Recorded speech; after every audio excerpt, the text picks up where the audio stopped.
नमस्कार दोस्तों, मैं प्रिंस सैनी आपका स्वागत करता हूं हमारे चैनल लर्न एंड ग्रो में। आज हम बात करेंगे various methods of producing induced EMF.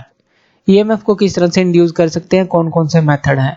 इससे पहले हमने जाना था, एक ओवरव्यू ले लेते हैं कि जो ईएमएफ है किस तरह से इंड्यूस होती है, किस तरह से प्रोड्यूस होती है। अगर हम मैग्नेटिक फ्लक्स को, जो कि सर्किट के साथ लिंक्ड है, मैग्नेटिक फ्लक्स उसको चेंज कर दें, अगर इसको चेंज कर दें तो सर्किट के अंदर ईएमएफ इंड्यूस हो जाती है। ये पहले हमने पढ़ा था।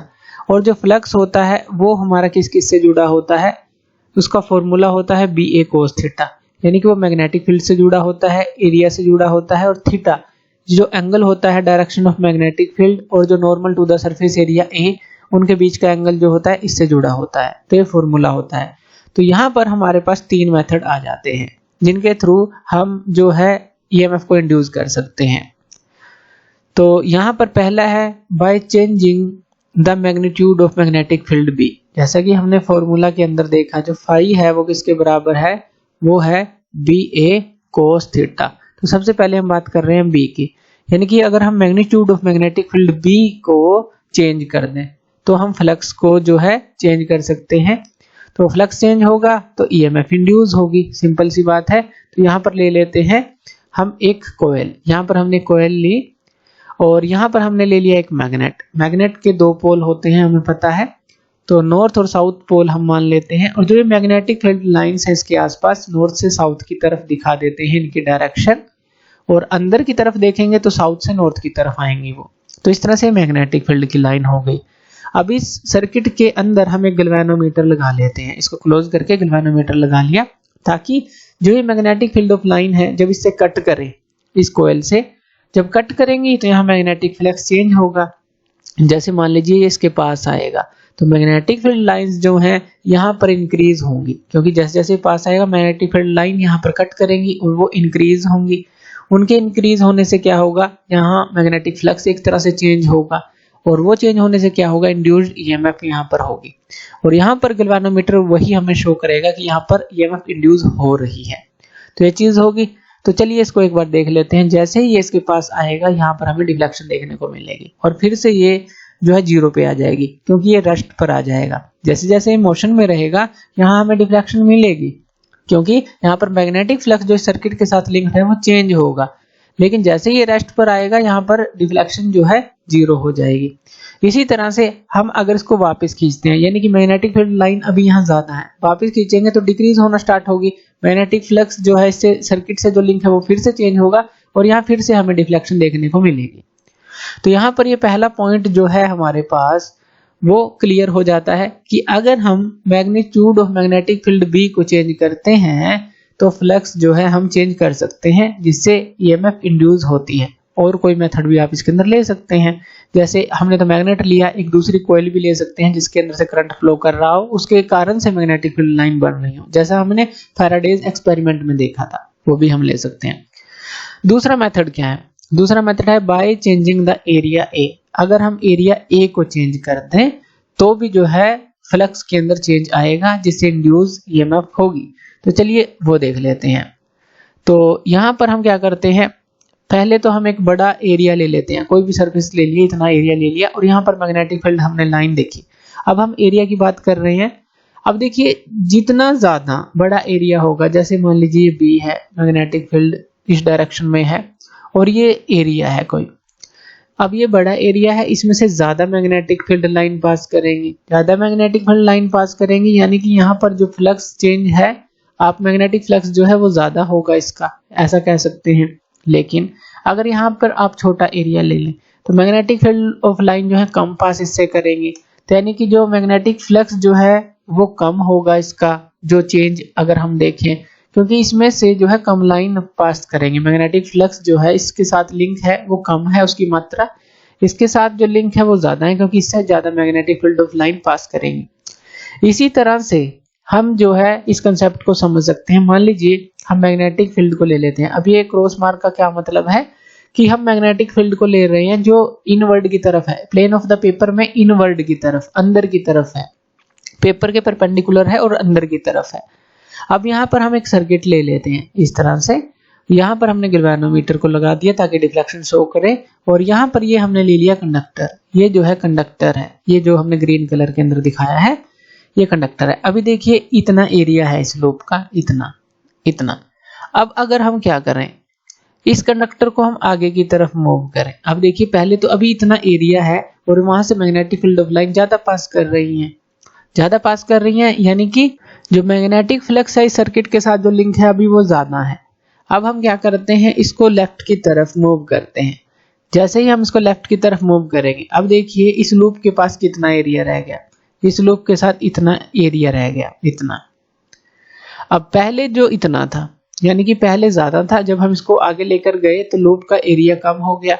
अब यहाँ मैग्नेटिक फील्ड ऑफ लाइन कम पास करेंगी इसमें से, यानी कि जो मैग्नेटिक फ्लक्स है इसका, इसके साथ जो लिंक है इस लूप के साथ वो डिक्रीज हो जाएगा, कम हो जाएगा। यानी कि जो ईएमएफ इंड्यूस होगी इस लूप में वो जो है कम इंड्यूस होगी। वो हम इस यहाँ पर हमने गैल्वेनोमीटर लगाया है, यहाँ से डिफ्लेक्शन से देख पाएंगे। अब यहाँ पर इसी को प्रूव करने के लिए हम कुछ टर्म मान लेते हैं कि यहाँ पर जो स्टार्टिंग पॉइंट था इसका, ये जो स्टार्टिंग पॉइंट था हम इसको P मान लेते हैं, इसको Q मान लेते हैं, इसको R मान लेते हैं और इसको S मान लेते हैं, जो स्टार्टिंग की जो ये लूप थी। और जो ये R से Q तक का ये जो डिस्टेंस है, यानी कि यहाँ से यहाँ तक की जो दूरी है, इसको हम मान लेते हैं X। और जो PQ जो ये कंडक्टर था इसकी लेंथ को मान लेते हैं L। और ये किस तरफ मूव किया था, इस तरफ मूव कर रहा था। जैसे जैसे इस तरफ मूव किया यहाँ पर आ गया था अभी। तो यहाँ पर जो जो चीजें दी गई हैं वो ले लेते हैं। पहले तो RQ हम मान लेते हैं कि ये X है, और इसी तरह से जो PQ जो है वो हम मान लेते हैं L है। अब अगर PQ L के बराबर होगा तो ये RS भी तो L के बराबर होगा, तो PQ और RS दोनों जो है L के बराबर है। RQ और PS, यहाँ पर आप PS भी लिख सकते हैं, ये जो है X के बराबर है, ये हमने ये ले लिया। अगर यहाँ पर हम मैग्नेटिक फ्लक्स देखें जो इस लूप के साथ लिंक्ड है, यानी कि जो फाई है उसकी वैल्यू को निकालें, तो वो हमारे पास क्या आ जाएगा, यहाँ पर BLX आ जाएगा। अब ये कैसे आया, चलिए इसको समझते हैं। फाई हमारे पास क्या होता है, फाई यानी कि जो मैग्नेटिक फ्लक्स है वो होता है BA cos थीटा, यही होता है। अब यहाँ B इंटू A, ये B है मैग्नेटिक फील्ड, एरिया कितना हो जाएगा, L इंटू X हो जाएगा। तो हमने लिखा L इंटू X, जो ये लिखा है B L इंटू X, यानी कि ये चीज लेंथ इंटू विड्थ कह लीजिए, L इंटू X हो गया। अब थीटा यहाँ पर 0 है और cos 0 होता है हमारे पास 1, तो इसलिए BLX लिया है। अब थीटा 0 कैसे है, अब देखिए यहाँ पर जैसे ये एग्जांपल ले लीजिए, ये एरिया A1 ले लीजिए, ये एरिया A2 ले लीजिए। अब जब हम इसका एरिया वेक्टर बनाएंगे तो वो किस तरफ बनेगा, आउटवर्ड की तरफ बनता है, जैसे इसका आउटवर्ड की तरफ n यूनिट वेक्टर लेते थे, इसी तरह से इसका बनाएंगे, ये भी आउटवर्ड की तरफ बनेगा n यूनिट वेक्टर। यानी कि B और n के बीच में जो एंगल है वो कितना है, यहाँ पर थीटा वो 0 डिग्री है मैग्नेटिक फील्ड के, और जो ये एरिया वेक्टर है इसके बीच का जो एंगल है थीटा 0 डिग्री होगा। cos 0 क्या होता है 1। इसी तरह से यहाँ पर भी क्या है, मैग्नेटिक फील्ड जो है प्लेन ऑफ द पेपर के परपेंडिकुलर है, इनवर्ड। इसी तरह से जो ये लूप है उसको भी हम जो है उसका एरिया वेक्टर उसी डायरेक्शन में मान रहे हैं, तभी जो है एंगल 0 बना, तो फाई जो आ गया BLX के बराबर आ गया। यानी कि जो मैग्नेटिक फ्लक्स लिंक्ड हुआ इस PQRS इस लूप के साथ, वो हमने मान लिया कि वो BLX है। तो ये हो गया। अब यहाँ पर देखिए जैसे जैसे ये X चेंज होगा, यानी कि R से Q की दूरी चेंज होगी, जब ये कंडक्टर इस तरफ लेफ्ट की तरफ मूव करेगा तो यहाँ पर मैग्नेटिक फ्लक्स चेंज होगा। मैग्नेटिक फ्लक्स चेंज होगा यानी कि यहाँ पर डिफ्लेक्शन के थ्रू हम उसको नोट कर सकते हैं। और यहाँ पर जो इंड्यूस्ड EMF होगी लूप के अंदर, जैसे जैसे ये मूव कर रहा है तो वो क्या होगी, तो वो हमारे पास होगी E इक्वल टू जो फॉर्मूला हमने पहले भी डिस्कस किया था, माइनस d∅dt।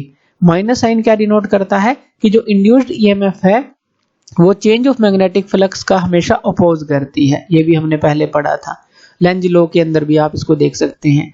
अब यहाँ पर क्या करते हैं, हम फाई की वैल्यू को पुट कर देते हैं। फाई की वैल्यू क्या है हमारे पास, BLX है। इसको हम फर्दर रिफॉर्म कर लेते हैं, ये क्या आ जाएगा हमारे पास, BL को तो हम बाहर ले लेते हैं और ये क्या आ गया, माइनस dx/dt आ जाता है, माइनस dx/dt। dx/dt क्या होती है, यानी कि डिस्टेंस बाय टाइम क्या होगा, change in distance by change in time, वो क्या है, वेलोसिटी होती है। तो आप इसको v पुट कर सकते हैं, ये v आ गई। तो यहाँ पर हम इसको लिख देंगे BLV, तो ये हमारी E जो है BLV के बराबर आ जाती है। अब ये जो ई है इसको हम मोशनल इलेक्ट्रोमोटिव फोर्स भी बोलते हैं, तो ये भी नाम है इसका, वो याद रखना है, मोशनल इलेक्ट्रोमोटिव फोर्स, क्योंकि ये कंडक्टर के मोशन के कारण से इंड्यूस हो रही है। तो इस तरह से हम इसको यहाँ पर निकाल सकते हैं जो मोशनल इलेक्ट्रोमोटिव फोर्स है। तो ये क्लियर है कि किस तरह से हमने इसको समझा, लूप के साथ किस तरह से अटैच थी और जिस तरह से मूव करेगा मैग्नेटिक फ्लक्स चेंज होगा और इंड्यूस्ड ईएमएफ जो होगी हम इस तरह से निकाल सकते हैं। चलिए अब थर्ड मेथड देख लेते हैं। थर्ड मेथड क्या है? By changing angle theta between the direction of B and normal to the surface area A. तो ये जो मेथड है, तो यहाँ पर हमने देखा बी और एन के बीच में, यानी कि जो एरिया वेक्टर है उसके बीच में जो एंगल है उसके ऊपर भी तो फ्लक्स डिपेंड करता है, जो चेंजिंग ऑफ फ्लक्स है। तो यहाँ पर अगर हम इस तरह से मान लीजिए आपने कोई सरफेस लिया, उसका एरिया ए है और मैग्नेटिक फील्ड की डायरेक्शन इस तरफ है, मैग्नेटिक फील्ड की डायरेक्शन इस तरफ है, एरिया इस तरह से है।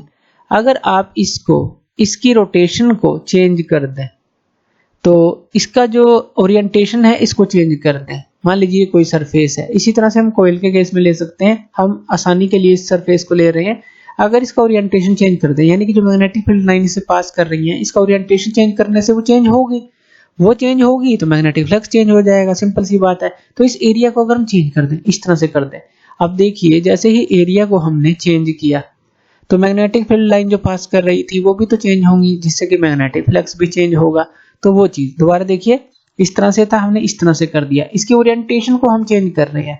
जैसे ही इसकी ओरिएंटेशन को हम चेंज करेंगे, मान लीजिए ये थी, ये कर दे, तो मैग्नेटिक फ्लक्स के अंदर चेंज आएगा ही आएगा। और ये बेस कहाँ पर हमारा बनता है? एसी जनरेटर्स के अंदर। अगर आपने देखा हो, उसकी वर्किंग को समझा हो, तो वहां पर ये जो कोयल घूमती है, तो वो जो है मैग्नेटिक फील्ड में नॉर्थ और साउथ पोल के बीच में उसको रखा जाता है जब कोयल को, और वो घूमती है, तो वो चीज जो है इसी जनरेटर में आप पढ़ सकते हैं। तो यहाँ पर हमने देखा कि किस तरह से हम इस ओरिएंटेशन को चेंज करके भी फ्लक्स को चेंज कर सकते हैं, जिससे ईएमएफ इंड्यूस होती है। तो वो चीज जो है इस तरह से मेथड जो है, वेरियस मेथड जो है ईएमएफ प्रोड्यूस के हमने देखे, 3 मेथड हमने डिस्कस किए।